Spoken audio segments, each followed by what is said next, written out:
Cette sœur veut le bien pour sa fille, mais sans s'en rendre compte, elle l'empoisonne chaque jour. Comme chaque soir, Amira est en train de préparer un bon petit repas pour sa famille. Pendant qu'elle s'affaire en cuisine, elle entend tout d'un coup un. Elle se précipite dans le salon et elle s'aperçoit que sa fille s'est cognée. Automatiquement, Amira lui dit pour la rassurer. Attends, je vais te faire un bisou magique, comme ça t'auras plus mal.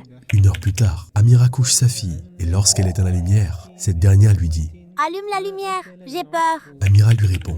T'inquiète pas, il y a ton doudou avec toi, il va te protéger. Ourti, Harry, tu vois ce genre de paroles. Bisous magiques, doudou protecteur, croise les doigts. Certes, d'un côté, elle semble rassurer nos enfants, mais de l'autre, on rate plein d'occasions d'accrocher facilement leur cœur à leur Seigneur. Pourquoi est-ce que je dis ça? Eh bien, à force de répéter ce genre de paroles et gestes, on fait implicitement comprendre à nos enfants que dès qu'ils sont tristes ou en difficulté, il faut d'abord et toujours se tourner vers les gens, les causes ou des trucs magiques. Une fois de plus, on place Allah en dernière position, alors que tout devrait commencer par lui. Attention, les causes existent, oui, mais elles ne font rien seules. Elles ne guérissent pas seules. Elles ne protègent pas seules.